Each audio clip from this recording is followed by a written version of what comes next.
हाँ, hello everyone.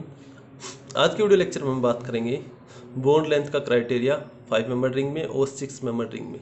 हमारे पास जो टॉपिक चल रहा था वो चल रहा था criteria of aromaticity in heterocyclic system या हेटेरोसाइक्लिक कंपाउंड, और उसमें हमने पहला क्राइटेरिया डिस्कस कर रहे थे कौन सा, बॉन्ड लेंथ का, और उसका इंट्रोडक्शन पार्ट हमने डिस्कस कर लिया था। ठीक है जी, आज बात करेंगे हम बॉन्ड लेंथ 5 मेंबर रिंग में कैसे क्या वेरी करती है और 6 मेंबर रिंग में कैसे क्या वेरी करते हैं। पहले मैंने हेडिंग डाल रखी है 5 मेंबर्ड एरोमेटिक हेटेरोसाइकल्स। ठीक है जी, इसमें डिस्कस करते हैं फिर हम आगे चलेंगे। देखो इसमें मैंने लिख रखा है 5 membered aromatic heterocyclic exhibit cyclic delocalisation. हाँ पता है, 5 मेंबर रिंग में हेटेरोएटम होता है, और जो हेटेरोएटम होता है उसके पास जो लोन पेयर होता है वो रेजोनेंस में पार्टिसिपेट करता है, तो रेजोनेंस में पार्टिसिपेट करेगा तो पाई बॉन्ड डीलोकलाइज होते हैं। तो ये लिख रखा है exhibit cyclic delocalisation of pi electron by which carbon carbon single bond acquires double bond character and carbon carbon double bond acquires the character of single bond. जैसे कि मैं बात करूं, मेरे पास ये है, ये मेरे पास कोई साइक्लिक रिंग है, मैं यहाँ बना लेता हूँ।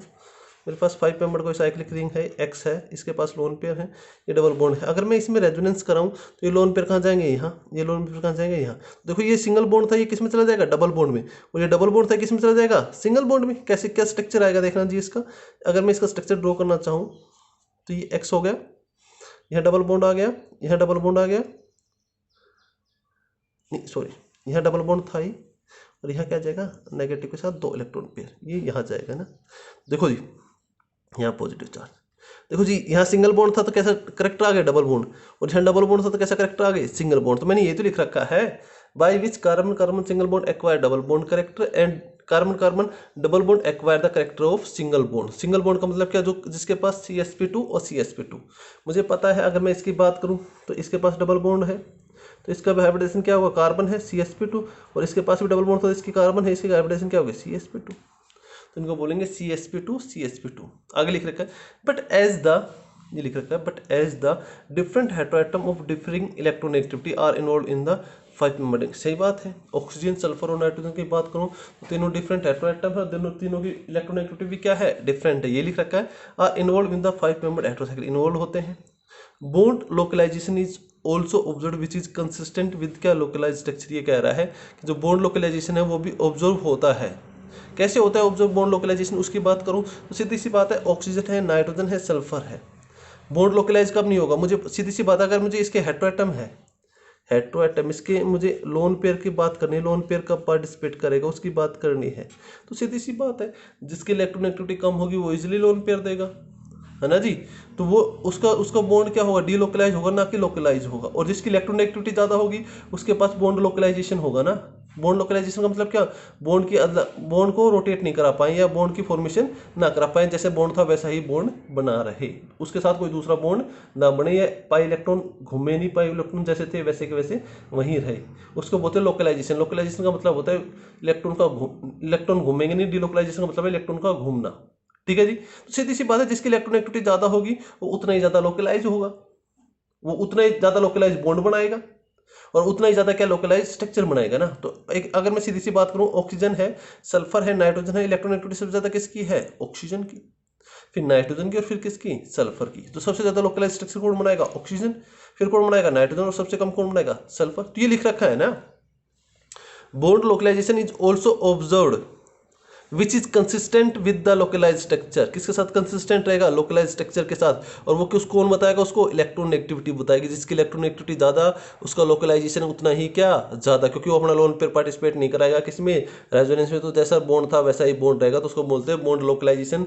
और बॉन्ड लोकलाइजेशन है तो वो कैसा स्ट्रक्चर शो करेगा, लोकलाइज स्ट्रक्चर शो करेगा। आगे देखो, the degree of bond localisation depend on the electronegativity of the heteroatom. ये भी लिख दिया कि जो डिग्री ऑफ बॉन्ड लोकलाइजेशन है वो किस पे डिपेंड करेगा, इलेक्ट्रोनेगेटिविटी ऑफ हेटेरोएटम पे। जिसकी इलेक्ट्रोनेगेटिविटी ज्यादा वो इलेक्ट्रॉन पेयर देगा, नहीं देगा तो वो पार्टिसिपेट करेगा रेजोनेंस में, नहीं करेगा। तो सीधी सी बात है ना, जब वो पार्टिसिपेट नहीं कर रहा रेजोनेंस में तो सीधी सी बात है, जैसे बॉन्ड थे वैसे ही है ना, तो बॉन्ड घूम रहे हैं, नहीं तो कैसा है बॉन्ड, लोकलाइज, उसको बोलेंगे लोकलाइज बॉन्ड।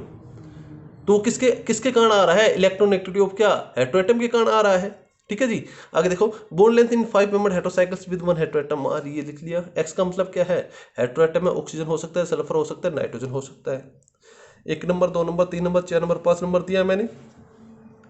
अगर मैं एक्स की जगह ऑक्सीजन लेता हूँ, सल्फर लेता हूँ, नाइट्रोजन लेता हूँ, देखो जी अलग अलग लिख रखे हैं, सीधी सी बात है। अगर इन तीनों में से मैं साइज की बात करूँ, सबसे बड़ा साइज किसका? सल्फर का।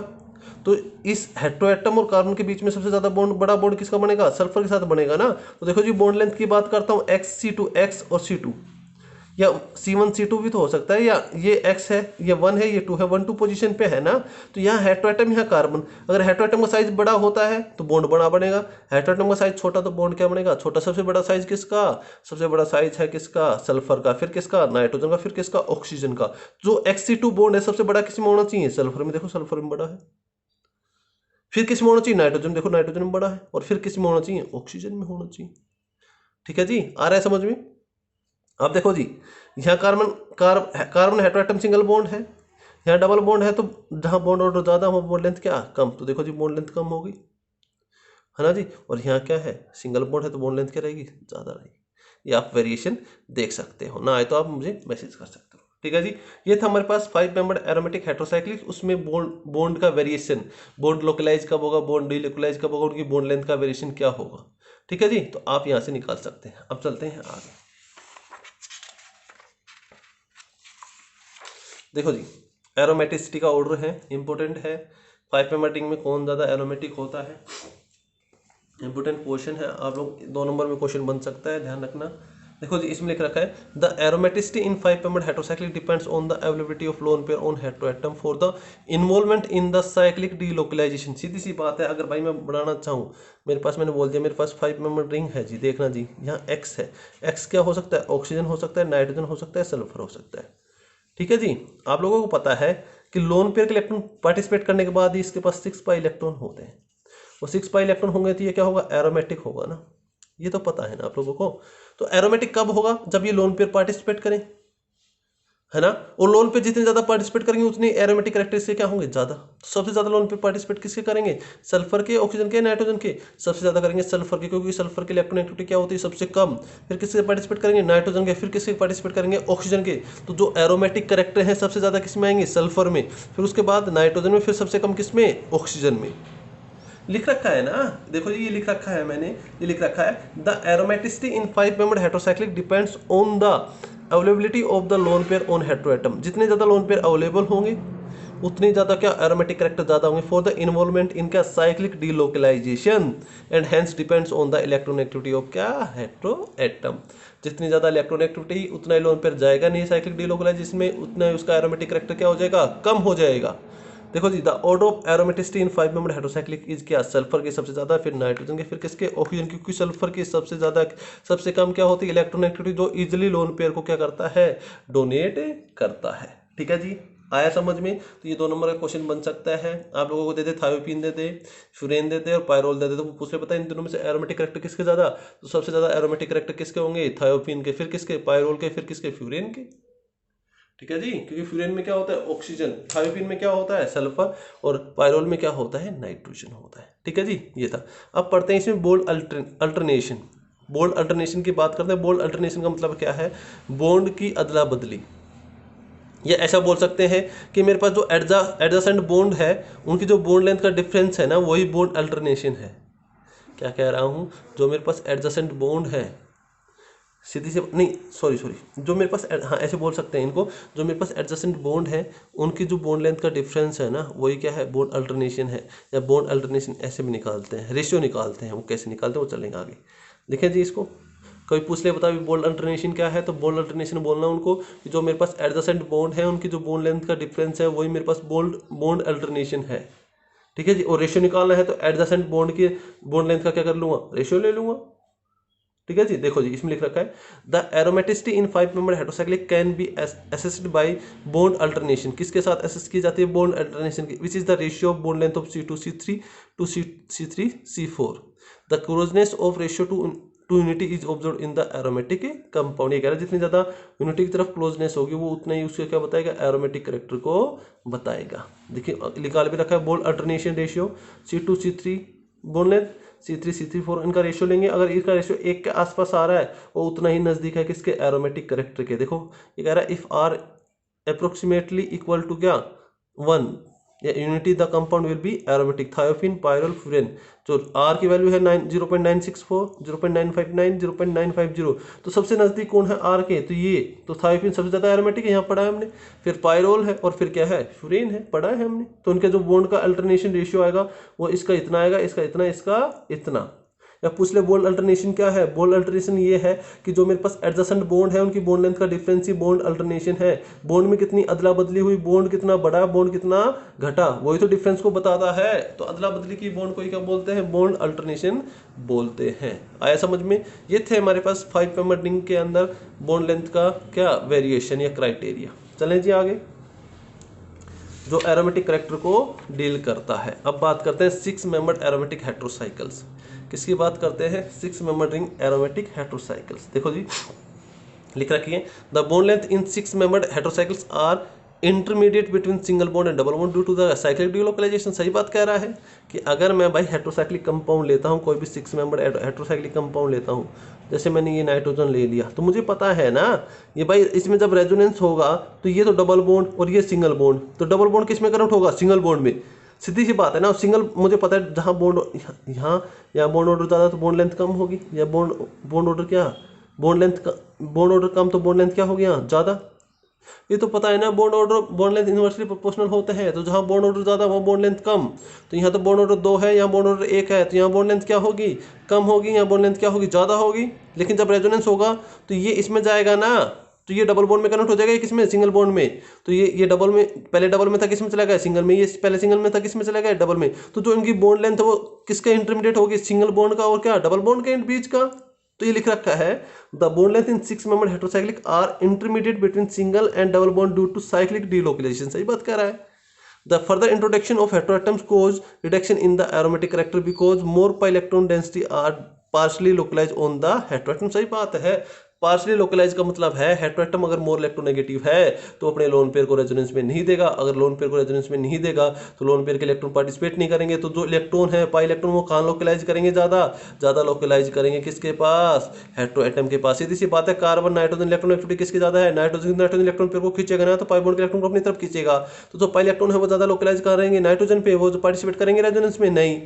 जब रेजोनेंस में पार्टिसिपेट नहीं करेंगे तो डीलोकलाइजेशन होगा नहीं। जब डीलोकलाइजेशन ही नहीं होगा तो एरोमेटिक करैक्टर को क्या कर देंगे, कम कर देंगे। ठीक है जी, ये लिख रखा है, बॉन्ड लोकलाइजेशन को दिखाएंगे। आगे लिखो, the fusion of a benzene ring to the 6 membered heterocyclic reduce the aromatic character causing partial bond localisation. ये कह रहा है कि अगर मैं बेंजीन को फ्यूज करूँ, सीधी सी बात है, बेंजीन को फ्यूज करेंगे तो एक पाई बॉन्ड शेयर होगा ना, और पाई बॉन्ड शेयर होगा एक, तो पाई बॉन्ड इलेक्ट्रॉन डेंसिटी कम होगी, पाई बॉन्ड इलेक्ट्रॉन डेंसिटी कम होगी तो एरोमेटिक करैक्टर भी क्या होंगे, कम होंगे। तो ये लिख रखा है, heterocyclic ring reduce the aromatic character causing partial bond localisation.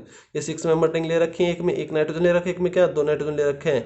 1-2 की बॉन्ड लेंथ दे रखी है, 1-3 की 2-3 की बॉन्ड लेंथ दे रखी, 3-4 की। तो 1-2 की देखो 1.304 है, 2-3 की जब ये खींचेगा इलेक्ट्रॉन पेयर को तो ये हिलाई करेगी, रेजोनेंस होगा तो 1.1395 1.394 हो जाएगी। तो ये इनके बॉन्ड लेंथ का क्या है, वेरिएशन है। ये सिंगल बॉन्ड है, ये डबल बॉन्ड का वेरिएशन, ये क्या इलेक्ट्रॉन खींचेगा तो यहाँ भी पाई बॉन्ड लाई करेगा ना, तो ये इसका वेरिएशन है। ठीक है जी, ये एक्सपेरिमेंटल बॉन्ड लेंथ दे रखी है इनकी, ये आप लोग ध्यान रखना चाहो तो रख सकते हैं, नहीं कोई जरूरी नहीं है। चले आगे, ये थे हमारे पास पहला क्राइटेरिया बॉन्ड लेंथ का, जो क्राइटेरिया दिखाता है एरोमेटिसिटी को किसके अंदर, हेटेरोसाइक्लिक सिस्टम के अंदर। ठीक है जी, आगे चलते हैं एनर्जी का क्राइटेरिया। किसकी बात करेंगे, एनर्जी के क्राइटेरिया की बात करते हैं। देखो जी, सेकंड डाल रखा है मैंने, सेकंड क्राइटेरिया है एनर्जेटिक क्राइटेरिया है, जो क्वांटिटेटिव एस्टिमेशन करता है किसका, एरोमेटिसिटी का, या एरोमेटिक करैक्टर का क्वांटिटेटिव एस्टिमेशन करता है कि कितनी क्वांटिटी है एरोमेटिसिटी की या एरोमेटिक कंपाउंड के अंदर एरोमेटिक। ठीक है जी, तो इसको डिस्कस करते हैं। देखो, the energetic criteria are widely used for the quantitative estimation for aromaticity in the aromatic compound। ये क्या करता है, एनहेंस करता है किसको, स्टेबिलिटी को। The enhance stability of delocalized structure over the same localised structure is attributed by the resonance energy. सीधी सी बात है, डीलोकलाइजेशन के अंदर इलेक्ट्रॉन घूमेंगे तो रेजोनेंस होगा, है ना, रेजोनेंस होगा तो स्टेबल होगा। तो ये कह रहे हैं कि तो स्टेबिलिटी एनहेंस स्टेबिलिटी है डीलोकलाइज्ड स्ट्रक्चर की, और क्या same localised structure is attributed by क्या, रेजोनेंस एनर्जी। अगर रेजोनेंस होगा उसके अंदर उसकी कुछ ना कुछ एनर्जी भी तो होगी, उसको क्या बोलेंगे, रेजोनेंस एनर्जी।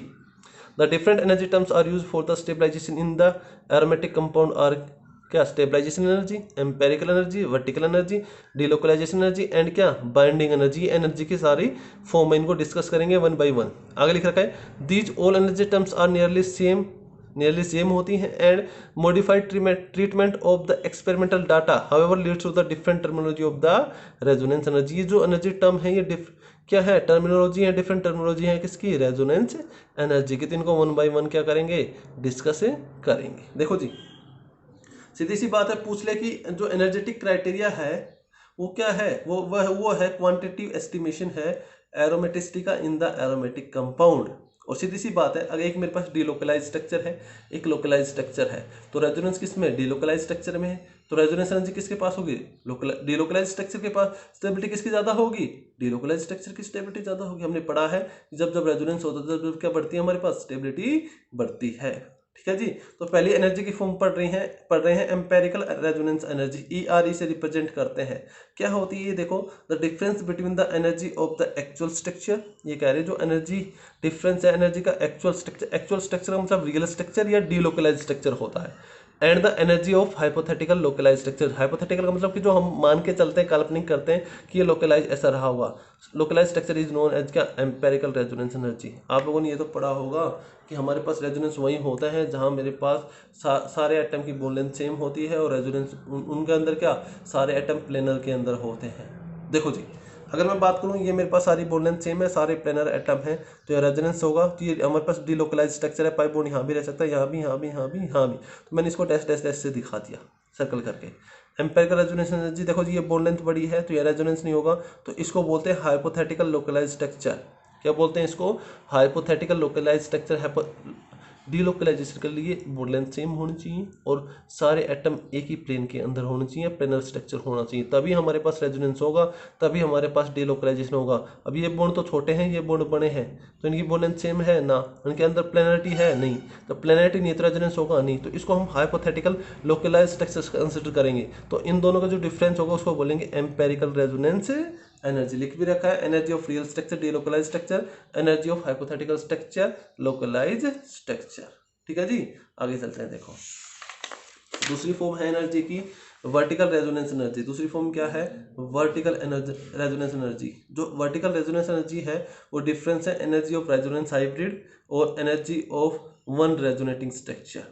एक रेजोनेटिंग स्ट्रक्चर लेंगे, एक पूरे रेजोनेंस का जो हाइब्रिड है उसका, उन दोनों की एनर्जी का डिफरेंस ही क्या है, वर्टिकल रेजोनेंस एनर्जी है। देखो जी लिख रखा है the difference between the energy of resonance hybrid, जो रेजोनेंस हाइब्रिड बनाता है रेजोनेंस स्ट्रक्चर का, and the energy of one of the resonating structure, और किसका, एक रेजोनेटिंग स्ट्रक्चर का, contributing maximum to the resonance hybrid is known as क्या, vertical resonance energy. तो लिख रखा है वर्टिकल रेजोनेंस एनर्जी क्या होगा, energy of resonance hybrid minus energy of one of the resonating structure. तो ये रेजोनेंस हाइब्रिड हो गया और ये हमारे पास रेजोनेटिंग स्ट्रक्चर होगा, तो इन दोनों की एनर्जी का डिफरेंस ही क्या होगा हमारे पास होगा वर्टिकल रेजोनेंस एनर्जी। अब बात करते हैं डिस्टोर्शन एनर्जी की। किसकी बात करते हैं, डिस्टोर्शन एनर्जी की। तो जो डिस्टोर्शन एनर्जी है वो क्या करती है, जो हमारे पास सिंगल बॉन्ड स्ट्रेच था, जो सिंगल बॉन्ड बड़ा था उसको तो कंप्रेस करेगी, और जो डबल बॉन्ड छोटा था उसको क्या करेगी, स्ट्रेच करेगी। तो उनकी बॉन्ड लेंथ क्या हो जाएगी, इक्वल हो जाएगी, और बॉन्ड लेंथ अगर इक्वल हो जाएगी तो मुझे पता है उसका डिस्टोर्शन कम हो जाएगा। डिस्टोर्शन कम हो जाएगा तो उस एनर्जी को क्या बोलेंगे, डिस्टोर्शन एनर्जी बोलेंगे। देखो जो लिख रखा है the difference between the empirical resonance energy, empirical resonance energy में डिस्टोर्शन था ना, एम्पेरिकल रेजोनेंस एनर्जी में डिस्टोर्शन था क्योंकि हाइपोथेटिकल लोकलाइज स्ट्रक्चर कंसिडर किया था। एंड वर्टिकल रेजोनेंस एनर्जी का स्ट्रक्चर क्या, ये, and this energy is required to compress the single bond. किसको कंप्रेस करेगी, सिंगल बॉन्ड को, ये जो सिंगल बॉन्ड है बड़ा वाला इसको कंप्रेस करेगी। And the stress the double bond, ये डबल बॉन्ड छोटा है इसको क्या करेगी, बड़ा करेगी।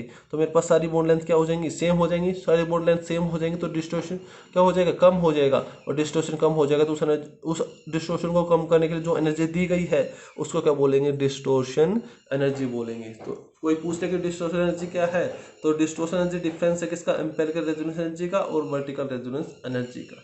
ठीक है जी, तो ये था आज का लेक्चर में हमने डिस्कस किया एनर्जी क्राइटेरिया और क्या, बॉन्ड लेंथ का। अब इनको हम कल डिस्कस करेंगे। सबसे पहले डिस्कस करेंगे एम्पेरिकल रेजोनेंस एनर्जी को, अच्छे से डिस्कस करेंगे। अभी तो इसकी हमने टर्मिनोलॉजी यूज की है या डेफिनेशन यूज की है। ठीक है जी, तो आज के वीडियो लेक्चर में इतना ही, मिलते हैं नेक्स्ट वीडियो लेक्चर में। Thank you.